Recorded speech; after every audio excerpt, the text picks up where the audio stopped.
Então, muito boa noite, sejam bem-vindos e bem-vindas, né? A mais um livro aí do estudo da Simetria Oculta do Amor, de Bert Hellinger. Estamos já no finalzinho do livro. Esse finalzinho do livro, o Hellinger traz assuntos assim, meio picadinhos, sabe, gente? Tiquinho aqui, outro tiquinho ali, né? Mas também assuntos de extrema importância. É importante a gente saber, né, que quem não pegou os estudos dos livros desde o início, é importante ver que os vídeos que estão na plataforma, tá? Porque eu sempre brinco dizendo assim, que o livro A Simetria Oculta do Amor, ele é meio que a Bíblia das constelações, né? Por quê? Porque ele traz as 3 consciências e as 3 leis do amor. E aí eu saio misturando tudo isso, né? Onde a gente vai ver que tem algo que une as três leis do amor e as 3 consciências, que é os sentimentos. Então, tem os sentimentos de inocência, o sentimento de culpa, que vai perpassar todo esse movimento quando a gente se sente, vamos supor, não pertencente. Ai, meu Deus, minha família me exclui, fica soltando piadinhas para mim, porque eu sou da área fitness. Vamos dar um exemplo. E daí, quando eu chego lá na casa da minha mãe, aí começa a dizer, chegou, aqui só come alface e tal, né? Então, só esse exemplo, gente, olha mesmo, só esse exemplo já incluiu as leis do amor e as 3 consciências. E as 3 não, e as consciências. Então, ó, quando uma pessoa diz assim, eu sou fitness e minha família não é, minha família come tudo, eu já como tudo sem glúten, sem lactose, sem açúcar, tal, tal e tal. Então, o que isso quer dizer? Esse exemplo bobo, parece até insignificante, mas o que isso quer dizer dentro do movimento do amor nas relações? Quando Bert fala que existem leis para poder amar, isso quer dizer que a gente não pode amar assim, ó, de qualquer jeito. Não dá para amar de qualquer jeito, tem que ter lei, é igual ao trânsito. Se você passar no sinal vermelho, você, além de correr o risco de morrer, você corre o risco de uma multa, né? Se tiver câmera lá para pegar, né? Porque já seria burlar uma lei passar no trânsito com sinal vermelho. E o que é que isso quer dizer, esse exemplo de uma pessoa que é fitness e a família não é? O que isso quer dizer? Isso quer dizer que a pessoa, de alguma forma, não está comungando da consciência sistêmica familiar. E o que é a consciência sistêmica familiar? A consciência sistêmica familiar é o pensamento do grupo. Então, o que é o pensamento do grupo? Besteira, comer tudo sem açúcar. Açúcar é tão bom, aí vai lá, faz aquele bolo, aqueles doces, aquelas cocadas, aquele tudo e come. Então, quando um grupo familiar diz assim, tá tudo bem se a gente comer açúcar, aí o que é que vai acontecer? Se um membro diz, eu não quero comer açúcar, mas eu não quero, então ele não comunga da consciência sistêmica familiar. E aí, automaticamente, ele vai se sentir que não pertence a essa família, porque ele começa a se diferenciar demais da família. E quando acontece isso, ele vai ter o sentimento de quê? De culpa, porque ele se torna diferente demais da família. Mas aí é que reside, aí é que mora a grande oportunidade de um sistema familiar ampliar sua consciência. Por isso que a gente encontra aí na internet, né, muito sobre as ovelhas negras da família, porque são nas pessoas que decidem, de alguma forma, romper algum laço de comportamento, que vão conseguir mais na vida e deixar uma nova herança para os descendentes.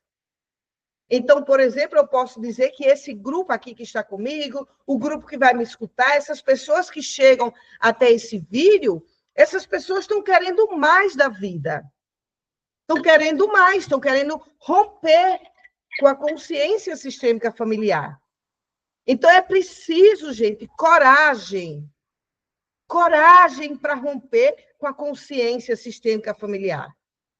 Porque, ao mesmo tempo que você vai chegar na tua família e você vai continuar escutando as piadinhas, as críticas, chegou aqui como alface, ou então, chegou pronta, totalmente espiritualizada, chegou a santa.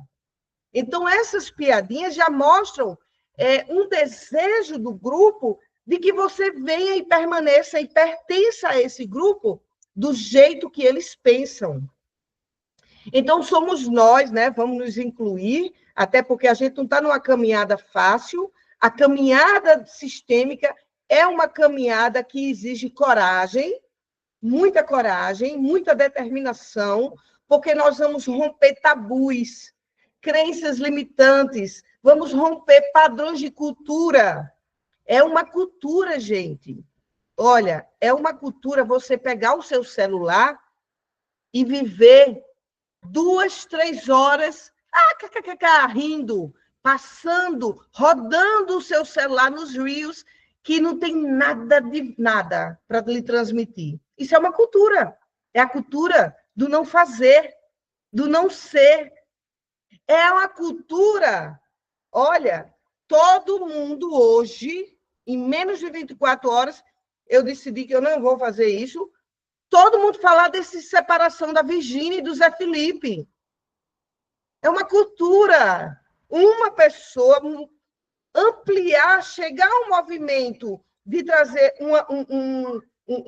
uma ordem de como os outros devem passar o seu dia, sabendo se é verdade ou é mentira essa separação. Então, isso é cultura. Então, a gente vai ter que precisar de uma coragem para romper. Para romper. E essa caminhada sistêmica, ela é uma caminhada da noite escura da alma. A gente poderia pensar que é a mesma caminhada quando Jesus Cristo ele foi lá para o Monte das Oliveiras pensar sobre sua própria morte. Ele foi só. Por mais amor que a mãe dele tivesse a ele, mas ele foi só. Então, nós também precisamos nos colocar como adultas na vida, e adultos, né? Mulher, homem, mulher, para dizer assim, essa dor aqui que eu estou sentindo agora é minha. E sou eu que vou entender tudo isso. E liberar isso de dentro das minhas memórias que eu estou trazendo da minha família. Então, é preciso determinação, nem que você mantre, para a tua voz interior saber que você vai lá, pega um terço, pega um japamala e você vai mantrar. Eu libero todas as memórias que travam minha vida. Eu libero todas as memórias que travam minha vida. Seja lá a frase que você quiser fazer. Porque vai ser necessário você ter uma determinação de um novo objetivo onde você quer chegar. Então, esse movimento não é um movimento fácil e é por isso que, muitas vezes, as pessoas desistem no meio do caminho. Porque ela vai se diferenciar da família dela, né? Ela vai simplesmente se colocar como um ser meio que esquisito perante a família. Meio que esquisito. E aí, através desse exemplo que eu dou, a gente viu aí que atua consciência e as consciências, as 3 consciências e as 3 leis do amor, elas estão intrincadas nas nossas atitudes, nos desejos que a gente quer romper, daquilo que a gente acredita que não serve para a gente, mesmo que tenha vindo de uma mãe e de um pai esse comportamento. Deram certo para ele, mas para mim não, para mim vai ter que ser outro movimento, né? E, acima de tudo, toda essa cura que a gente vai precisar fazer é uma cura onde a gente não se coloca no que eu tanto falo, né? Na arrogância, o tanto que Bert Hellinger nos ensinou, é que a gente se coloca sem ser na arrogância. porque a gente vai precisar olhar e dizer, né? Vocês deram o que conseguiram, o suficiente. E agora é comigo, agora é a minha parte adulta. Ah, Eli, mas é porque você não sabe. Eu passei uma vida inteira, minha mãe me abusou emocionalmente, me xingava, dizia que eu era feia, que eu era burra. Sim, eu sei de alguns lugares que muita gente passa, eu sei desses lugares. Além da minha experiência pessoal, tem minha experiência em consultório. Então, é necessário, se eu colocar aqui no silencioso, porque senão não vai dar rock. Então, tem esses lugares, né, que a gente é colocado, que a gente precisa olhar e entender que existe aí, para além desse convívio humano, de pai, de mãe, de filhos, tem a nossa parte espiritual dessas relações que a gente se encarna aqui na Terra. Então, tem uma parte espiritual, né? Você não é filha de determinada pessoa, ou de uma mulher ou de um homem, à toa. Você pede para nascer com esse homem e com essa mulher.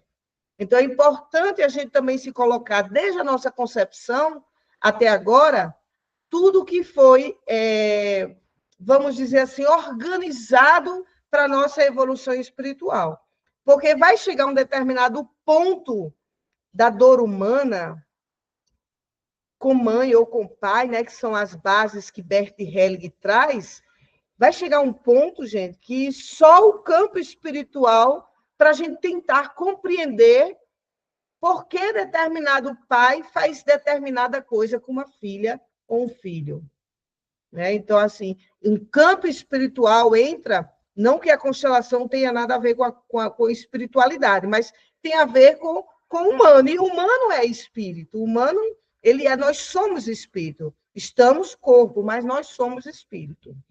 Então, esse campo todo aí, né? Eu fiz um pequeno resumo aqui de tudo que a gente viu até agora. Aí a Bert vai trazer aqui algo muito importante, era a página 219,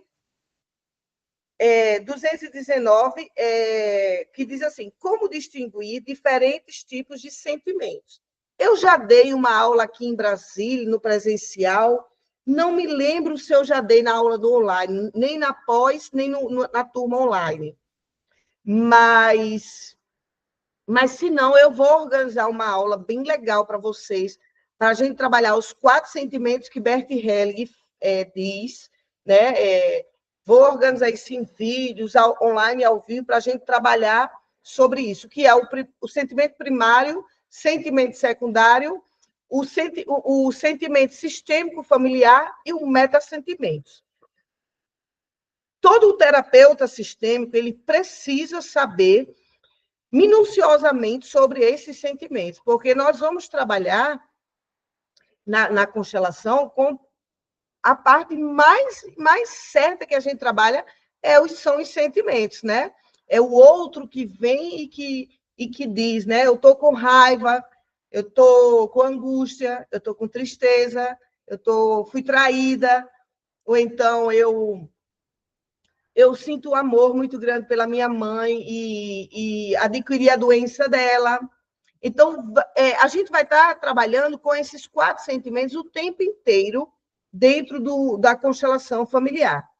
Então, só para eu fazer um resumo aqui para vocês, gente, antes de eu ler aqui no livro, é o seguinte, o sentimento primário, ele é o sentimento que nos faz refletir, né? Eu vou fazer um resumo bem resumido. Então, o sentimento primário é o sentimento que nos faz refletir. A gente sofre uma traição e diz assim, mas caramba, aonde eu estava que eu não desconfiei que a minha mulher estava traindo com o meu vizinho, por exemplo. Então, a pessoa do sentimento primário, ela se coloca em ação. Ela diz, eu também tenho responsabilidade sobre essa cena que aconteceu na minha vida. Então, o sentimento primário é aquele que a gente se coloca em ação, em reflexão. E é o sentimento que a gente mais vai trabalhar nas constelações, né? Porque a gente tira o paciente do sentimento secundário e leva ele para o sentimento primário. O sentimento secundário, gente, ele é um sentimento dramático, artístico, psicodramático. Ele tem dramas, ele tem uma ação, mas não tem reflexão. Entenderam? Então, o sentimento secundário, ele não tem reflexão, ele tem ação. Então, quando o paciente ele sofre uma traição, vamos dizer assim, vamos dizer esse mesmo exemplo, uma pessoa chega no consultório e diz assim, eu vim constelar porque eu fui traída. E aí ela chega e diz assim, eu fui traída porque ele é um cabra safado, a menina é safada também, Eu fui uma mulher que eu cozinhava para ele, cuidava da roupa dele, sempre estive presente, inclusive ajudei financeiramente ele a formar-se em medicina, e nananana. Então, no sentimento secundário, a pessoa coloca-se como vítima. É uma triangulação, mas eu sou vítima daquela circunstância. Né? Eu sou vítima desse fato que aconteceu. Então, ela se nega, ela está com uma raiva profunda. Aparentemente, o sentimento secundário ele tem mais vida do que o sentimento primário. Porque o sentimento secundário é assim. Pois agora ele vai ver, eu vou colocar na justiça, eu vou tirar tudo que eu puder dele. No sentimento primário, faz assim. O que é meu e o que é dele? Né? A casa é dos dois, então divide para os dois. Há uma justiça mais coerente. 50 meu, 50 dele. No sentimento secundário, ela não quer nem saber, ela quer tirar tudo que ela puder. Então, ela vai atrás de tudo para poder tirar e poder dizer, ele me paga no que ele fez comigo de me trair. Então, aparentemente, o sentimento secundário ele tem mais força, né? O Bert fala isso, ele tem mais força. Só que lá para frente, lá para mais adiante, o que, é que vai acontecer com o sentimento secundário? A pessoa vai entrar no colapso emocional. Ela não vai conseguir se equilibrar, organizar as emoções dela. Por quê? Porque ela é vítima. Ela se coloca como vítima. E se é vítima, ela constrói uma narrativa para poder cria um padrão de comportamento onde ela vai simplesmente, o tempo inteiro, querer ganhar ou simplesmente atrair traições e abandonos, né? Então, no sentimento secundário, a pessoa fica com essa aparente força, né? Quantas vezes eu não já aconselhei uma pessoa que disse, eu fui traída, tal, e aí ela criou uma raiva, né? Tem até uma pessoa lá em João Pessoa que eu constelo, que o marido dela traiu muito ela, muito mesmo, né? E aí, quando ela se separou, ela criou uma força e ela colocou uma escola. É uma das escolas mais conhecidas lá de João Pessoa, através dessa moça. E ela foi e pegou essa força de raiva e disse, pois agora eu não fico por baixo. Ela conseguiu um auge bom, né? Ainda bem que depois do sentimento secundário, ela foi refletindo, trabalhando as emoções, fazendo terapia, fazendo constelações, e ela chega num auge do sucesso, aonde ela consegue sustentar esse sucesso, porque nem todo mundo consegue sustentar um sucesso, tá, gente? Às vezes as pessoas no auge, mas não conseguem sustentar o sucesso. E daí, por que ela vai conseguir? Porque ela saiu do sentimento secundário e ela amplia a visão dela e vai para o sentimento primário para dizer, né, de alguma forma, eu também era muito boba, fiz coisas que não devia para ele, né? Então, ela também vai se colocar reflexiva nesse movimento do que ela viveu. Já o sentimento da consciência familiar, como é que é o sentimento da consciência familiar? Hoje mesmo eu fiz uma constelação sobre isso, e se eu não soubesse, se eu não tivesse entendimento sobre a teoria, eu não teria entendido a constelação. Então, é por isso que o terapeuta da constelação ele tem que conhecer a teoria. Porque senão chega numa cena e você não vai ter uma lógica filosófica. Você precisa entender a lógica filosófica de Bert Hellinger. Eu vou mostrar para vocês. Enquanto eu faço novamente aqui a cena, eu vou falando. Então, tem que conhecer a lógica da constelação para poder você entender o porquê de uma determinada cena, né? O porquê que aquela cena chegou naquele entendimento, né? Deixa eu ver aqui. Ela, a filha, a mãe. A mãe foi essa. Ó, eu vou mostrar aqui bem rapidinho para vocês. Essa moça veio constelar cadê o paninho? A compulsão alimentar. Deixa eu perguntar uma coisa aqui para vocês, eu quero saber quem sabe me responder. Compulsão alimentar está falando filosoficamente sobre mãe ou pai? Digam aí, se vocês sabem. Mãe. Por que mãe? Porque o nosso primeiro alimento é o materno, né? Como é? O nosso primeiro alimento é o materno, né? Perfeito, perfeito, muito bem. É isso mesmo. Então, quando a pessoa trouxe compulsão alimentar, e opa, questão com mãe. Questão com mãe. Aí, ó, vou baixar aqui para vocês verem. Aí eu disse, traga você e o sentimento de compulsão alimentar. Cadê ela? Ah, tá aqui. Ela colocou ela no meio. Ela quis, não, me coloca no meio. Aí colocou ela aqui. E a compulsão? Aqui. Eu sabia quem era a compulsão? Não sabia. Mas usando o método baralho sistêmico, o meu método, né? Eu busquei um ancestral mais próximo, que é uma das técnicas, para eu saber supostamente quem seria essa compulsão alimentar. Se tem a ver com o pai e com a mãe. Apesar de saber que teria a ver com a mãe. Como ela trouxe uma carta xamânica, uma mulher, eu pedi a avó materna. Ela falou, coloque entre eu e a compulsão alimentar. Aí eu coloquei aqui. Aí eu fui e disse assim, vamos ver a descendência dela como está. Eu disse, você tem filha? Ela disse, sim. Eu disse, traga sua filha. Ela colocou aqui. Você tem neta? Tenho. Inclusive, minha neta, ela está apresentando esses probleminhas também, querer comer demais, come e quer mais o tempo todo. Coloque sua neta, onde é que você quer colocar? Aqui. Então, me digam aí, meninas, ó, olhando essa cena, sabendo da teoria do método baralho sistêmico, que aqui tem uma linha do tempo, a neta dela está no presente, no passado ou no futuro? No passado. No passado. Qual ordem hierárquica foi quebrada aqui? Qual ordem hierárquica? Qual ordem do amor? Hierarquia. A hierarquia. Por que foi quebrada a hierarquia?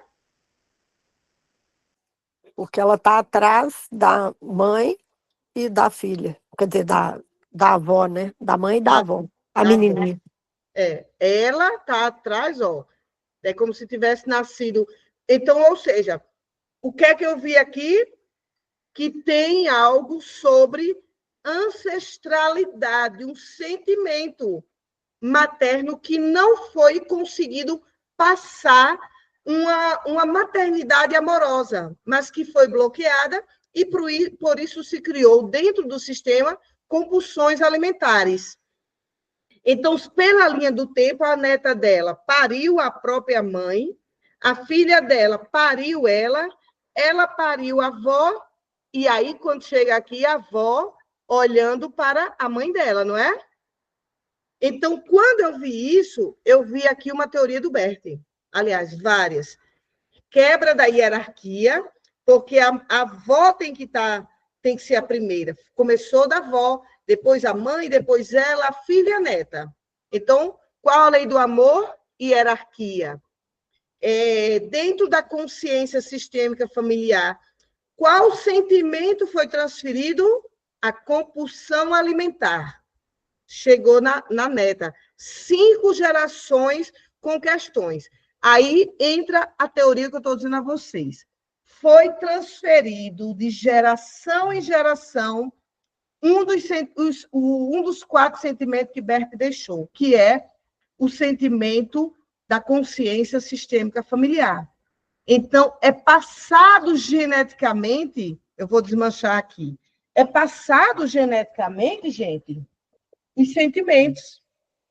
Então, a gente simplesmente absorve o que foi vivido, e aí, aquilo que foi vivido é o que eu consigo passar. Quando eu fiz a pergunta a ela, foi assim, certeira. Ela disse, eu disse, sua avó criou sua mãe? Ela disse, Elisângela, a minha avó teve muito problema com minha mãe, porque minha avó era meio que o homem da casa. Tanto é que a avó dela veio de azul, né? Então, veio com arquétipo bem masculino. E a minha mãe, ela simplesmente se bloqueou comigo. Era com ela em especial. A minha mãe comigo, ela não tem carinho, não tem afeto, não tem nada. E aí, realmente, não tem nada mesmo, tá, gente? Ela teve que se virar só. E aí, o que é que acontece? Ela vai em casa. Ela conheceu o amor materno? Não. Esse amor ficou bloqueado desde a avó. A avó que não transmitiu esse carinho para a filha, a mãe dela que não soube dar isso, a mãe dela teve a filha e deu amor de outro jeito, que é o sustento, o estudo, o inglês, a natação, o xadrez, que é uma pessoa de um nível bom, social. Então, quando ela absorve isso, né? Poxa, minha mãe deu tudo, ela não pode negar. Mas aí ela não deu esse olhar de carinho, né? Não deu esse olhar. Automaticamente, no caso dela, é por isso que constelação é por pessoa, no caso dela, ela replicou esse mesmo comportamento materno para a própria filha. E aí a filha replica para a neta dela. Quando chega na neta dela que tem compulsão alimentar, o que é que a neta está dizendo? Inconsciente, está pesado para mim tentar reorganizar esse amor entre essas mulheres. Então, a neta, ela se sente num campo de energia, de peso de reorganizar os amores entre as mãe e filha. E aí, para chamar a atenção, o que é que a neta faz? Come. Eu como bastante para dizer, vocês não estão me alimentando. Mamãe, você não me alimentou. Então, se toca fisicamente, se psicossomatiza uma questão já na neta, isso significa que a dor dessa menina está muito grande, né? Então, esse entendimento é um entendimento teórico de Bert, quando a gente entende que o sentimento ele pode ser transmitido entre os membros de uma família, tanto os sentimentos bons como aqueles sentimentos que faltaram, entenderam? Então, eu posso hoje estar vivendo, por exemplo, assim, outro exemplo, né? Uma pessoa tem medo, vem constelar com você porque tem medo de engravidar. Aí, o que é que acontece? Ela tem medo de engravidar. Ela fala, Elisângela, olha, tudo certo, meu corpo, eu tenho tudo para engravidar, só que eu não engravido. É um sentimento transferido. É um sentimento captado pelo que eu chamo, né, de cápsula genética. Sabe a caixa preta do avião? Os sentimentos também ficam aqui, ó. Aí morreu uma avó no parto, guarda dentro da caixa. Um bebê morreu, guarda dentro da caixa. Um bebê teve uma doença depois de 1 mês nascido, guarda dentro da caixa.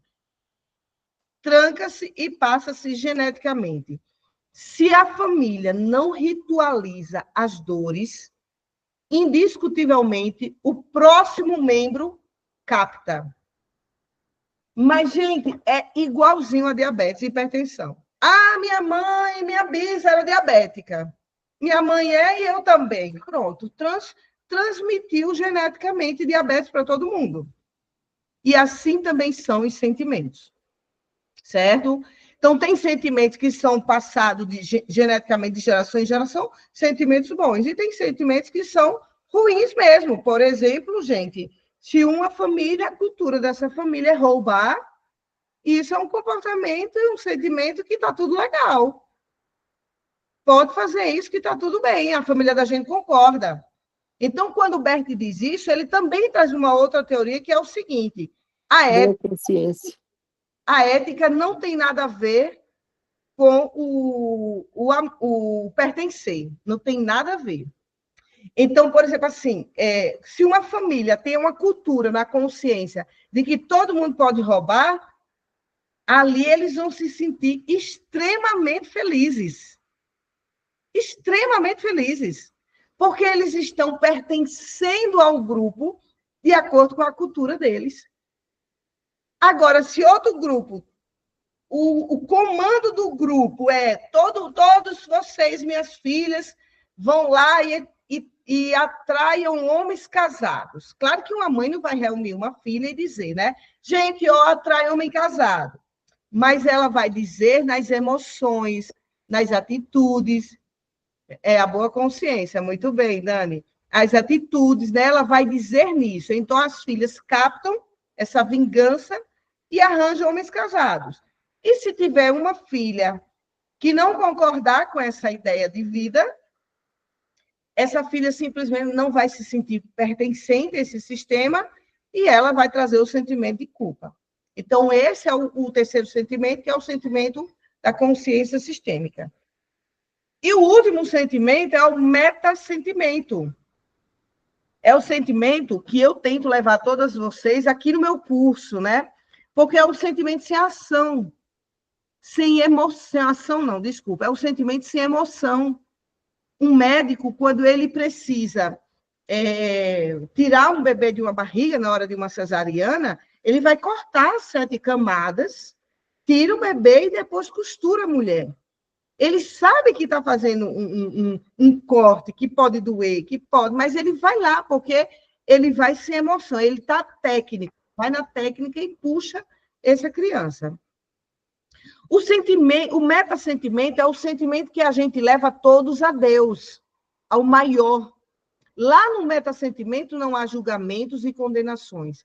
E o bem e o mal estão a serviço da vida, de alguma forma. Estão a serviço do bem, aliás, da vida não, me desculpem, do bem. Então, o bem e o mal estão a serviço do bem, certo? Então, no metassentimento, por exemplo, quando um metassentimento é usado no consultório, numa sessão de constelação ali, quando o paciente chega, por exemplo, e diz assim, Eli, olha, todos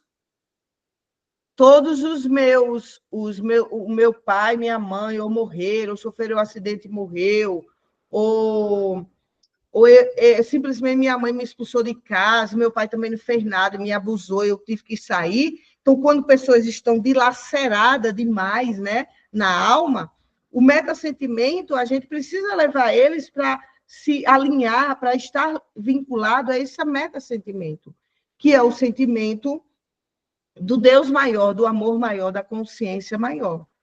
Então, fazê-lo religar aquele primeiro sim da vida, que é o sim de Deus. Então, antes da gente receber o sim do nosso pai e da nossa mãe, sim, eu engravido dela, seja por planejamento ou não, mas antes da gente chegar nos nossos pais, a vida, que é maior do que qualquer um da gente, a vida disse assim, ela vai, é a hora dela ir para a Terra. Então, a gente, muitas vezes, quando a pessoa está dilacerada dentro de um sistema familiar disfuncional, a gente pode levar eles para essa consciência da totalidade suprema, né?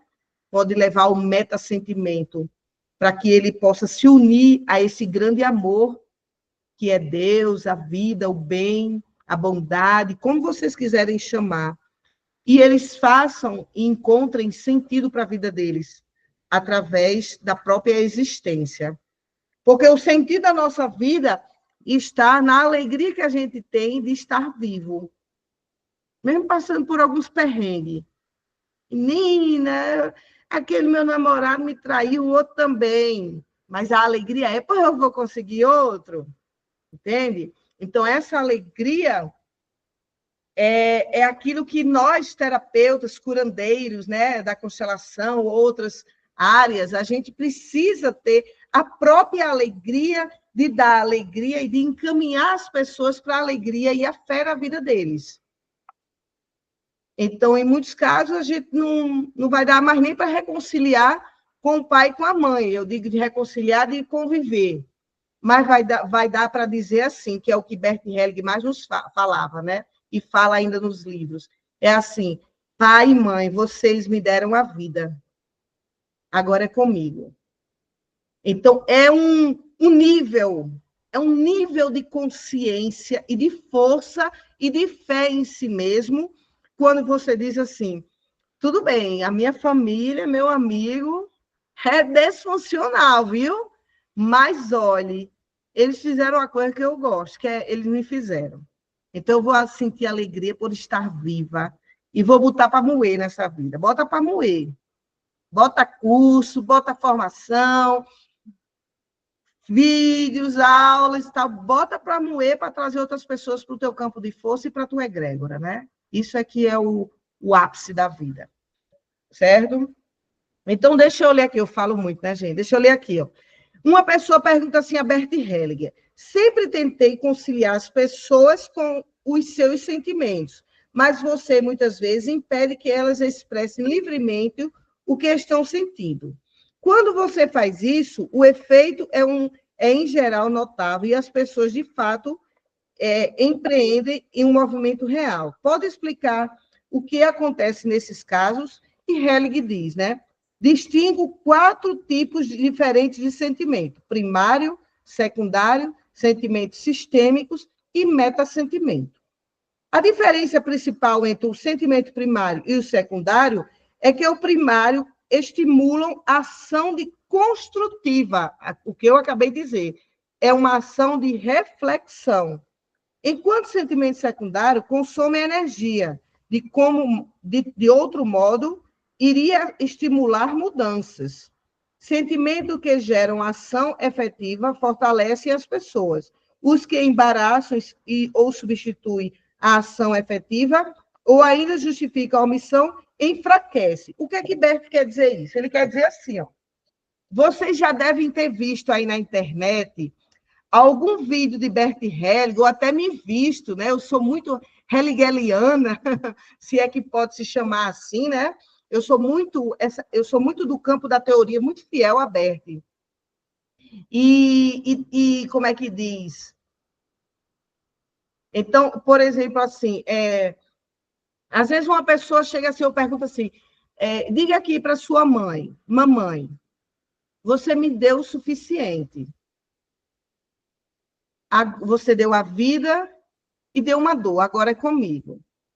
Aí eu pergunto para o paciente, como é que você se sentiu? Aí a pessoa vai para cima, para baixo com o olhar e diz, olha, eu me senti bem, mas a minha mãe, de qualquer forma, as dores que ela me deu, Elisângela, nossa, olha, você precisava ver, teve um dia que eu cheguei em casa, botei a mão na maçaneta da porta, abri a porta, quando eu vi, minha mãe estava dando beijinhos e muito abraço para minha irmã, e eu cheguei, boa tarde, e aí minha irmã saiu, eu estou falando detalhes, e aí minha irmã saiu, quando eu me aproximei pensando que minha mãe ia me dar um abraço, ela disse, tá bom, então boa tarde, vá, que depois eu falo com você. Na terapia sistêmica, a gente corta essa fala.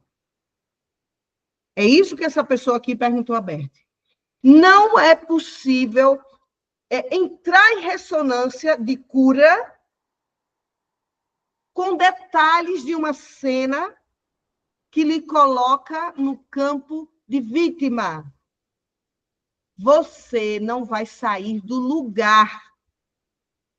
Toda vez que, ao invés de você saborear a frase, mamãe, você me deu a vida, e tudo mais que não foi possível agora é comigo, é saborear, sentir como a gente degusta uma água. Você sente a água descer.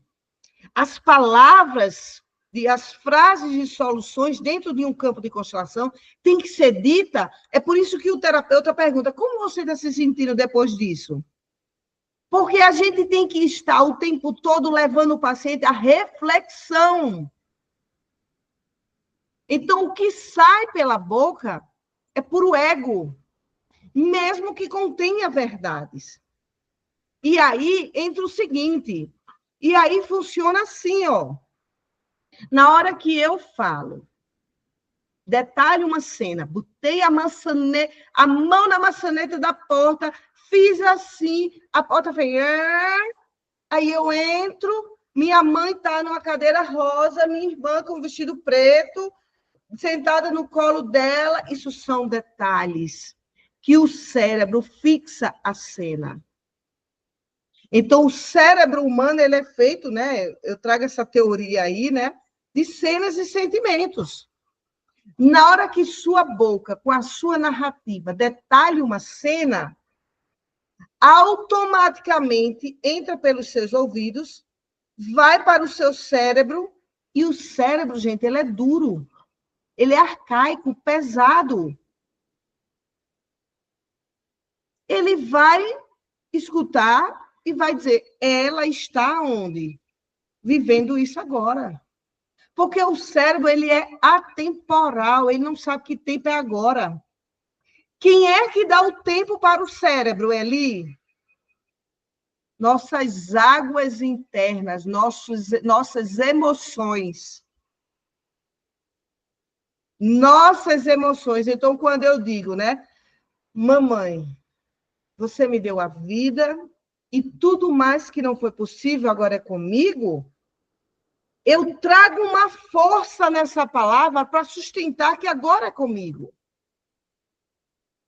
Então, o cérebro humano, ele capta essas cenas das relações pelas percepções. Toda vez que você narra detalhes, detalhes e detalhes de história, você se coloca, sem você perceber dessa teoria, talvez você nem saiba, mas você se coloca e afirma, eu estou no sentimento secundário de drama, de vitimismo, porque minha mãe deu beijo na minha irmã e não me deu beijo. Por isso que eu mesma vi Bert Hellinger cortando pessoas na hora dessas falas longas. Como é que você está se sentindo? Mas é porque a minha terapeuta disse que na Bert fazia. Não. Chega. Ele teve o jeito dele, o alemão, tudo mais, né? Aí eu faço o seguinte. Está precisando acolher a criança ferida. Assim, tem um processo que dá para escutar, entende, Daniela? Assim, eu faço como? Eu não sou Bert Hellinger, né? Mas o que é que eu faço? Dependendo da pessoa, quando eu sinto que ela não está no sentimento secundário, que ela não é dramática, eu escuto. Eu escuto. Eu deixo ela narrar algumas coisas. Principalmente casos de abuso. Eu deixo narrar. Agora, quando eu vejo que a pessoa é dramática, que ela colocou detalhes demais numa cena, para me dizer que a mãe negou os bombons que ela pediu, é esse o feeling que vocês têm que ter. Se a paciente detalhou demais a cena, ela vai estar, sem ela perceber, nesse sentimento de drama. E isso só deixa ela parada na vida. Não evolui, não reflete. Não vai para um campo maior. Porque o drama, ele tem a tendência de te deixar lá protegido. O drama não é à toa, não. É um movimento psíquico, de comportamento. Ele quer te proteger, né? Quer proteger você de olhar para aquela pessoa e dizer, não se aproxima dela, que ela pode te fazer um mal. Então, o drama, quem vive nesse movimento do sentimento secundário, ele, de fato, tem dores. É real a dor dele. É real. Agora, você tem que, através da neuroplasticidade do cérebro, que ele pode, sim, mudar a cena, refletir sobre os acontecimentos, sobre as cenas que estão, você pode fazer isso movendo as águas e os sentimentos do teu paciente. Só que essas águas só vai ser possível mover esses sentimentos quando você levar o seu paciente a refletir. A reflexão. Se você ficou, meu Deus, foi mesmo, mulher?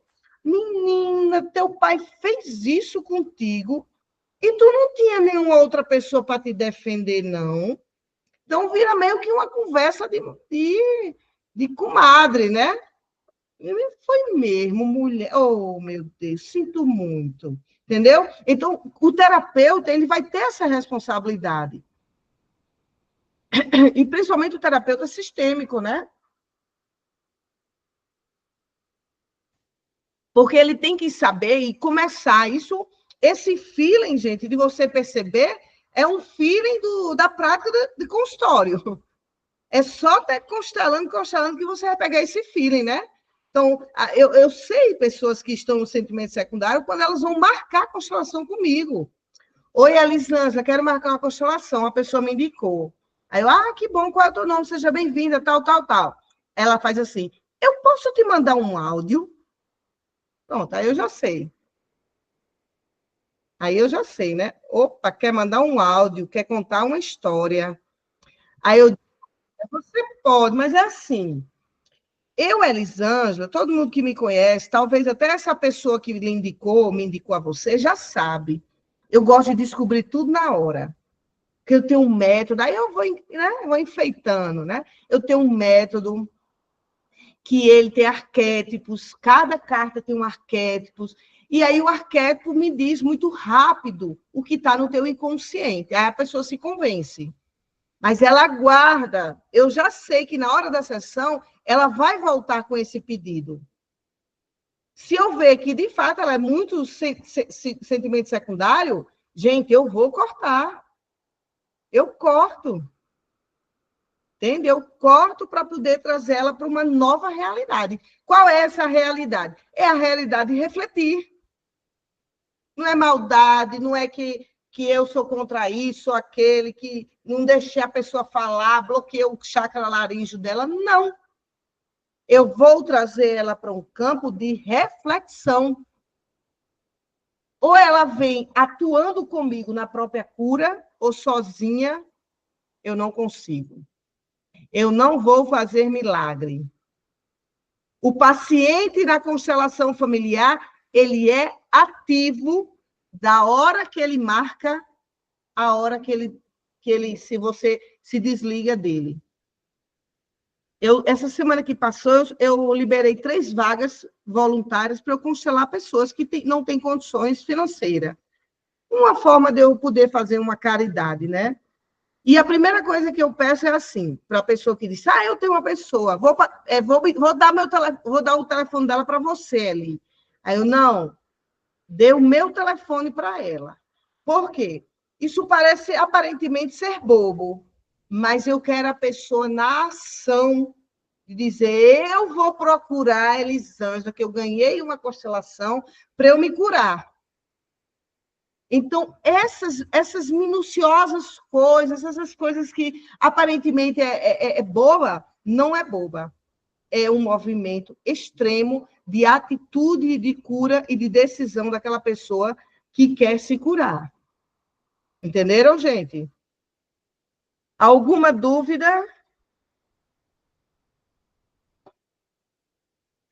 Não. Não, né? Eu vou agora abrir uma constelação. Deixa eu perguntar aqui. Alguém quer abrir uma constelação hoje aqui?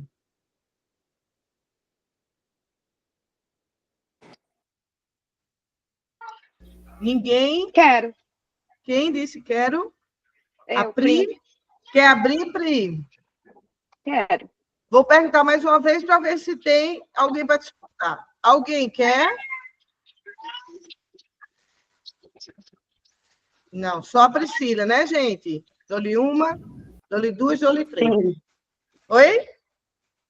Não, pode ser a Priscila. Pode ser? Então, eu vou fechar essa gravação aqui, tá? E vou para eu poder liberar o vídeo para a Priscila, para a gente não gravar, tá? Só um minuto. Fica aí na sala, ninguém sai.